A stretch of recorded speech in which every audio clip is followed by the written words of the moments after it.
কালকে দিদির বাড়ি থেকে ঘুরে আসার পর সকাল থেকেই কিন্তু একরাশ কাজ বেরিয়ে গেছে। আসলে ঈদের দিন থেকেও অনেক জামা কাপড় ছিল যেগুলো তো আর কাচা হয়নি, তো সেই জামা কাপড়গুলো সেই সাথে কালকে যে ঘুরে বেরিয়ে এসেছি তো সেই জামা কাপড়গুলোর সাথে চারটিখানি জুতো সমস্ত কিছু আজকে সকাল থেকে আগে কাচাকুচিটা কমপ্লিট করে নিলাম। তো বেশিক্ষণ রোদ্দুরে রাখবো না, এই 5 থেকে 7 মিনিটের মতো জামা কাপড়গুলো রোদ্দুরে থাকবে, কারণ রোদ্দুরের এত পরিমাণে তাপ, নতুন কাপড় একদমই রোদ্দুরে আমি দিতে চাই না।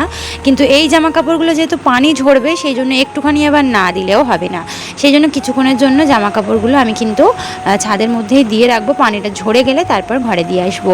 আর সেই সাথে যত জুতোগুলো ছিল সেগুলোকেও খুব ভালোভাবে ধুয়ে নিয়েছি। আসলে সকাল সকাল সংসারের সমস্ত কাজকর্ম সেরে এই ঘর দেওয়া ঝাড় দেওয়ার পাশাপাশি তারপরে হচ্ছে গিয়ে মুছে নিয়েছি, তারপরে এই কাজটা কমপ্লিট করলাম।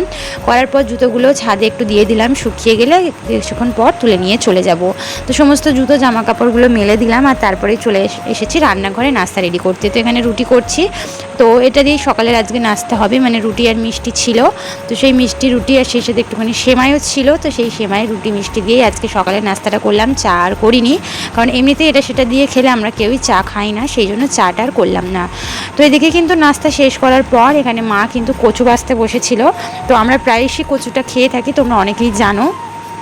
তো সেই মা এখানে কচু বাছতে বসেছিল, আসলে খাই আমরা, তবে মা আজকে যাবে মায়ের বাপের বাড়িতে, যে কারণে কিন্তু মা কচু নিচ্ছে। আসলে ওখানে সবাই কচুটা খেতে ভীষণ ভালোবাসে, তো সেই জন্য মা বেছে কুটে নিয়ে যাবে। এখানে কচু সাথে শাক সাথে ডুম্বুর সমস্ত কিছুই কিন্তু মা নিয়ে যাবে, আর সেই জন্য সেগুলো কিন্তু বাছা কোটা করতে বসে পড়েছে, না হলে আবার অনেকটা দেরি হয়ে যাবে। কালকে ডুমুরটা বেছে রেখে দিয়েছে, আজকের বাকিগুলো করা হবে।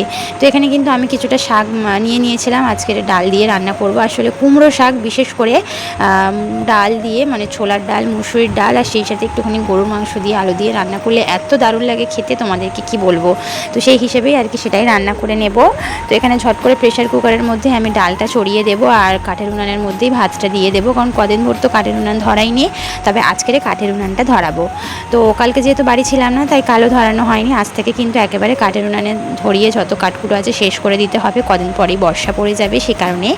আর সুরাজ শেখ আইডি থেকে এক দিদিভাই আমাকে খুব সুন্দর কমেন্ট করেছে ওনার নামটা নেওয়ার জন্য, ওনার নাম হচ্ছে নিশা।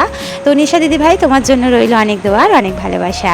তো এখানে কিন্তু রান্নাবান্না কমপ্লিট করে তারপরে কিন্তু আমি আর কোনো কাজ করিনি, মানে এখন যেহেতু একটু রিল্যাক্সই আছি, ছুটিতে আছি, সেই জন্য আজকের মিনি ব্লগটা আমি এখানেই শেষ করছি। কেমন লাগলো অবশ্যই কমেন্ট করে জানিও।